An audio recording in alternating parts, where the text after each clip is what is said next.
This is a show about sports stuff, all about sports stuff. Yeah, yeah, yeah. Josh knows all about sports stuff, all about sports stuff. Yeah, yeah, yeah. Come on in and join the show. Welcome, welcome. Hey, I'm back. That's right.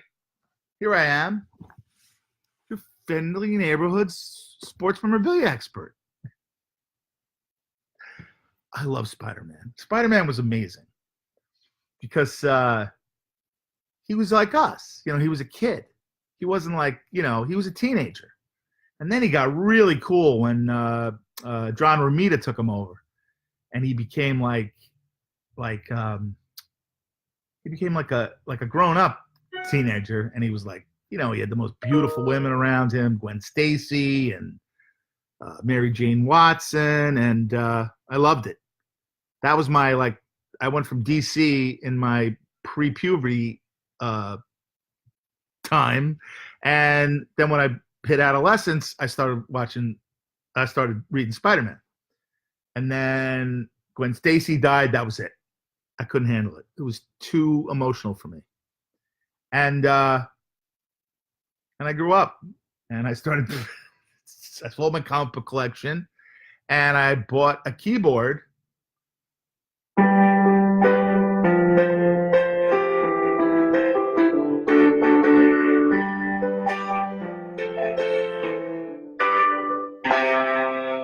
Wasn't that good, but there were girls, so you played the keyboard. You didn't have to talk to girls. You could just sit up there and go, "Hey, sing it." Wait.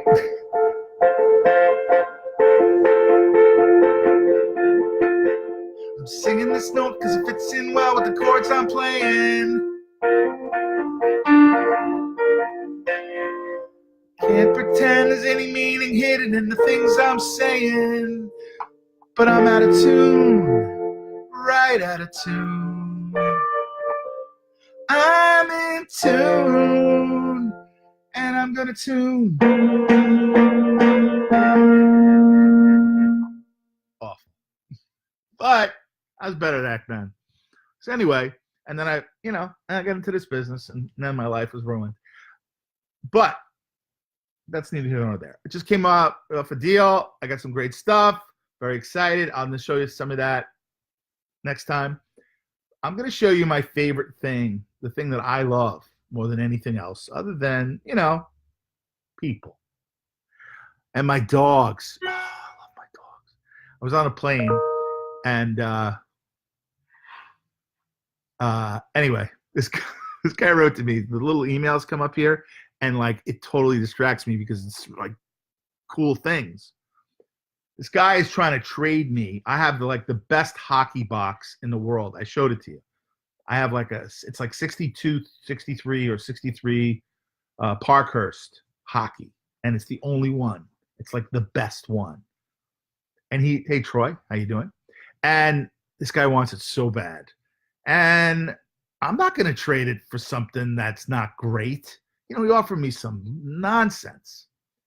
And please, I said to him, I said, you got to offer me something that's going to hurt.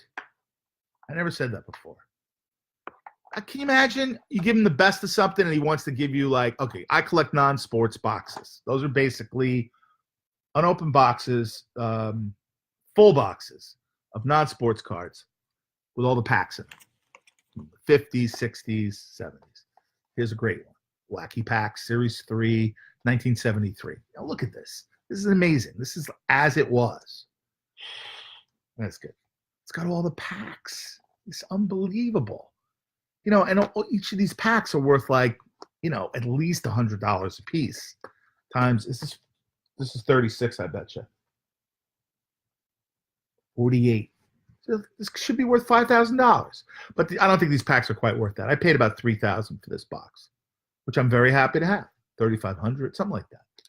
I got ripped off. $3,500. But I love this. Where are you gonna? Everybody either opened them up, or then later years, collectors or dealers. Sorry, dirty word. Dealers took these and broke these down and sold them by the pack because they could get more money for them. But they ruined it. You know, you don't, it's like taking a Babe Ruth jersey and cutting it up in little pieces and putting them on baseball cards. Now, maybe you're going to get a little more money, but it's sacrilegious. Now, I had that problem. I actually had a Babe Ruth shirt, and they, who bought it? I think Donruss bought it, and they cut it up in little pieces and they destroyed it. Now, a lot of the stuff that was cut up for those baseball cards was junk. It was stuff that had very little or no use. They cut up pants, which made the pants market crazy. Like if you had a Babe Ruth shirt that was worth $1 million, the pants were worth 50 grand. Now that sounds crazy, but you know, that's still a lot of money. But take a regular thing like I don't want to say that, that's bad too. But like a pair of Willie McCovey pants, like they were worth like $250 and the jersey was worth thousands. Well, they could cut them up and they wouldn't say it. They just say game used, you know, uniform or something like that. And now all of a sudden those pants were worth thousands of dollars. So, because it's too hard to find the shirt and it was cheaper. So anyway, so when I was very sad when they cut up my shirt, but what am I going to do? It's a public auction. I had to sell it. I had no choice. But it is a interesting moral dilemma. I'd like to introduce someone that's very, very important. A very important guy. Randy Kaplan is the premier collector of political signed baseballs. And he goes around all over the world, or he's in government, so he has contacts all over the world, and he gets all these world leaders to sign baseballs. Now, people have traditionally collected presidential balls. It's always been a great thing. I've been selling them my whole career. Everybody, you know, now a Reagan is like 5,000 or more, which is, you could get a Reagan for $350 not that long ago. And, you know, there's some incredible rarities like FDR and Eisenhower. I've sold those in the tens, you know, $10,000 plus.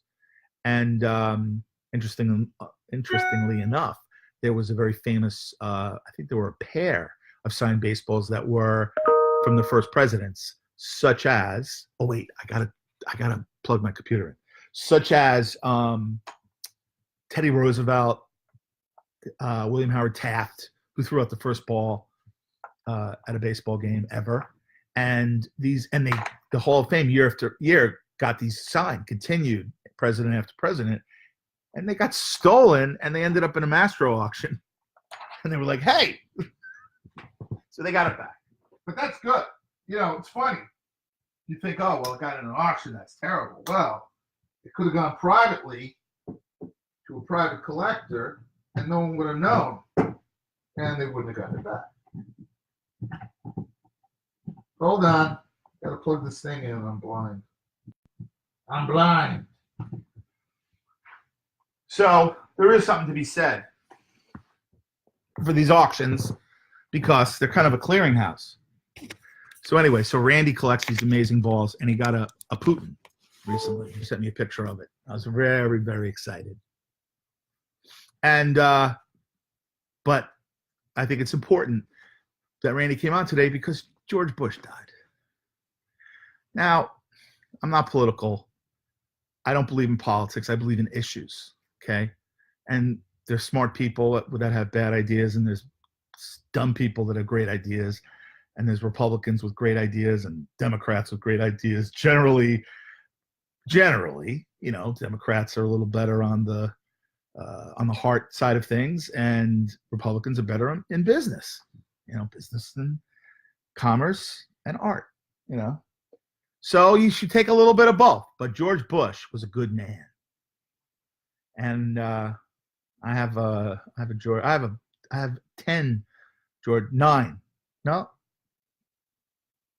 George Bush signed baseballs that I got many years ago from the guy who used to do the private signing, this guy Patrick Van Teen. This is a funny story. I opened up the box one day. I never looked at it. It was all because I got a dozen balls from him. I actually did a mailing that got him all his clients, and he gave me a dozen balls, which was great. Actually, I think we had 2 dozen at one time. No, 1 dozen. And I put them aside. And like a few years later, long time, like 10 years later, I opened them up, and 3 of the balls were blank. And I called him up and I was like, hey, Patrick, and I just, all I wanted him to say was like, hey, I don't know, I'm sorry, but it's been so long. He was like, got a little defensive. And I didn't even say like, hey, I just said, 3 of those balls weren't signed. I don't know. It's been a long time. He goes, I'm not giving you anything. Why are people like that? They don't have to be. Everybody's so defensive. Everybody thinks that someone's after them. No, people just want to be treated like people. Anyway, politics. So Randy's awesome. Randy has this amazing collection. And so I put up a George Bush signed ball, even though it's facsimile. I put it up on my Facebook just to say. I put, what did I write? I am why. And I got that idea from Ariana Grande, put an I am why about Obama not being in office and Trump being in office. So I wrote, George Bush, I am why. I miss you. And I do. Real man. Baseball player too. Played for Yale. He said he hit double cleanup, which means he batted 8th, 2 times 4. So he was a gentleman. And I like the other Bush too. Not so much when he was president, but because I don't like war. I don't understand war. When they're coming over the shore and they're marching in, the Nazis with the jackboots, that's when you have a war. That was a good war, World War II. Terrible, horrible, but good because it got rid of those bums. Anyway, so, and I'm saying that because today is Hanukkah. That's right. Oh, Hanukkah, I'm like the menorah. All have a party and all that's a horror. That's it. You only get half the song. So anyway, I want to talk a little bit more about non-sports boxes. And Rita Costin Bader, I haven't heard from her in a while. She's saying that something about what I said about George Bush. And she agrees. And I'm happy to hear that. Jerry Vickery is here, Mr. St. Louis, Mr. Saturday Night. Troy again. And that's about it. Oh, I said Jerry Vickery. And Adam Miller is here, my PR man. Adam is a strange guy, but he's very talented. He's very like, what's the word? He's a mystery to me. I haven't yet figured him out. That's okay. I don't need to figure everybody out. But one of the things I really like is my foreign non-sports. I love it. I love foreign memorabilia very much because it's different. Sometimes it's better, sometimes it's worse. But when it's better, it's awesome. And usually it's much rarer because America is this huge place and England is a little smaller and, Rhodesia is this big, but there's no stuff in Rhodesia that I know of. And Randy makes a very good, I'm going to go back to Wacky Packs, which I loved. I guess Randy and I are the same age. Wacky Packs are the ultimate non-sport collectible. We are all came of age with those stickers. And it's true. I bought them in 73 when they came out, and I immediately stuck them all over the Madison Variety, which was the local store. So I ruined them, and that was it. But I always loved them. I love the art because I love Mad Magazine, and they had brilliant satire. I think Jay Lynch was one of the key guys on that. I think Norm Sanders did some of them. Norm Sanders is the Picasso of non-sports art. He did the Batman stuff, the Mars Attacks. I think that he was by far the greatest of all the non-sports card artists. But Jack Davis was also one. Wally Wood did them. And, of course, Robert Crumb. By the way, if you want to see the greatest documentary ever made, watch Crumb. Story of Robert Crumb. It's insane. Talk about crazy families. Your family will feel normal after this. But anyway, let's get back. We've got 8 minutes. The non-sport stuff is fantastic because A and B C, I forget what it stands for, was like Topps Arm in England, in Europe. I gotta be careful with that. When I first went to England, in London, I said to my friends there who were British, they were actually from Wales, and I said England, and they said, "What are you talking about? It's Britain. It's not just England. It's Britain. It's Scotland and Ireland and Wales." Never made that mistake again until just now. I love those guys. Trigay Morris and Phil Morris. And Phil died about 5 years ago. I loved Phil. and he died of what I almost got killed by, which was liver failure. I can never remember the name of this disease, and I think it's because it was so horrible and hateful to me that I don't want to know what the name was, and it'll come back to me. But it was awful, and I had cancer twice, and this was worse. All right, let's get off of that. Look at this box; it's amazing. Superman in the Jungle. Now, I love this issue because it is the dumbest issue. Now, they devoted a whole set of cards to Superman in the Jungle. What is that? Why not like Superman in the desert? Well, that wouldn't be so graphic. Or like Superman goes to McDonald's. I don't know. It just doesn't. It's too obscure. Like, what is that whole set? Why don't they just do Superman, period? Although the Superman set that we had in the 60s was from the TV show, and then they did a test issue called Superman in the Jungle, which they never really put out, only very sparingly. Cards are really rare, but they had a whole set.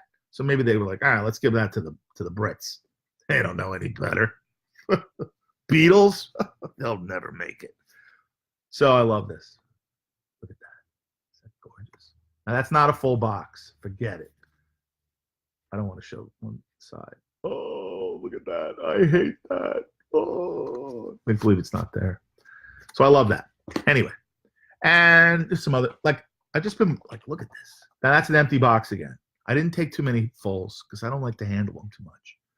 I'll show you my best full. Actually, I don't think it's my best, but it's probably number 2.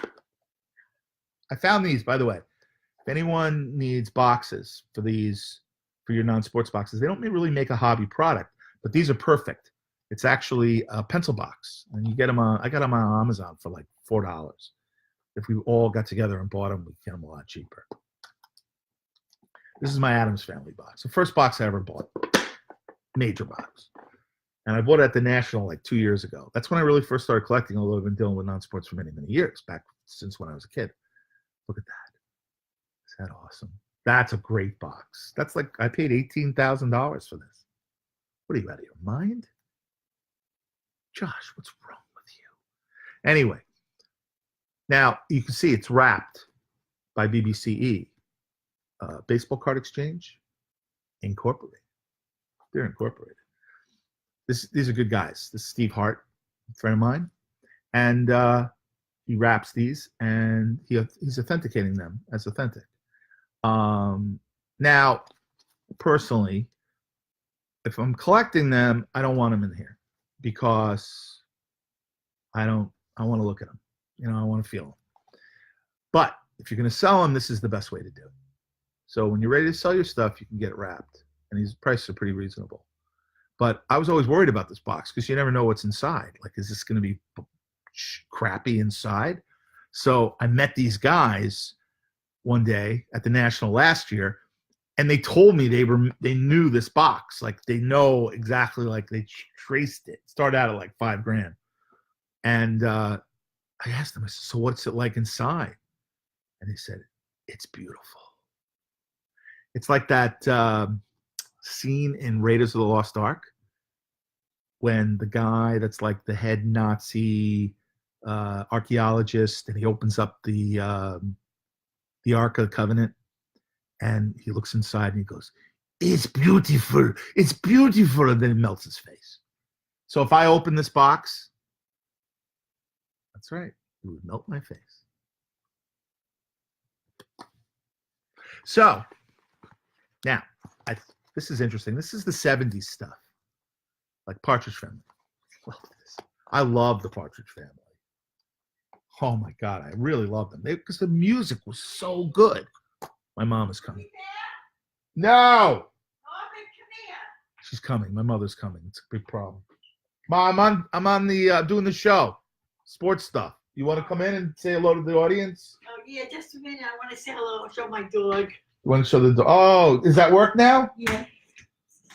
I got a weasel, a ball weasel for the dogs. Do they like it? He's very confused. Anyway, this show is now, it's done. My mother's here, it's over. When my mother. Anyway, so that's it. That's Partridge Family. I also got a Welcome Back Cotter.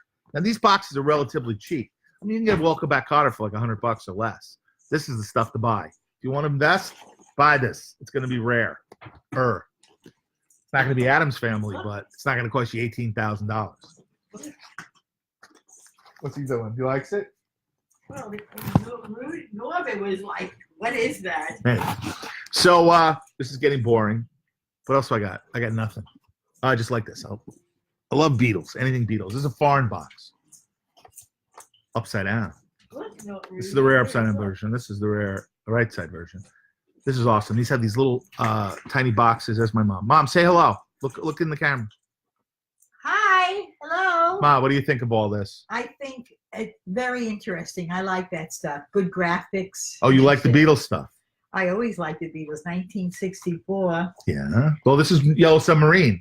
Oh, what year is Yellow Submarine? It's actually, I think it came out in 68, but some of the stuff is copyrighted 1970. Oh. What did you used to say when you saw the Yellow Submarine stuff that was from 1970? It's brand new. No. What did you used to say? You had a line you used to say. I know, I remember. My mom used to say, what is that, 70s? What is that, 70s? She started out, she used to only buy 30 stuff. Then we started buying 50 stuff. And she'd say, if I bought something from the 50s, like Hopalong Cassidy, she'd say, what is that, 50s? And then I'd have a Beatles item, and she'd say, what is that, 60s? Meaning, it's crap because it's from the 60s. And then, and then she would see the Beatles stuff, Yellow Submarine, and she'd say, what is that, 70s? And then she'd buy something for $100 and sell it for $8,000. And then she wouldn't say it anymore. All right, that's it. I got to go. Have a nice holiday, everybody. You heard it. What kind of holiday? Happy Chanukah. Happy Chanukah. Happy Hanukkah, everybody. Happy Hanukkah. Go out there and buy all your nice Christmas presents for your friends and family. You're going to buy Christmas presents for Hanukkah? This time of year. On that note, remember, Christmas sucks. Hanukkah is great. Right now. Right now. This was a show about sports stuff, all about sports stuff. Yeah.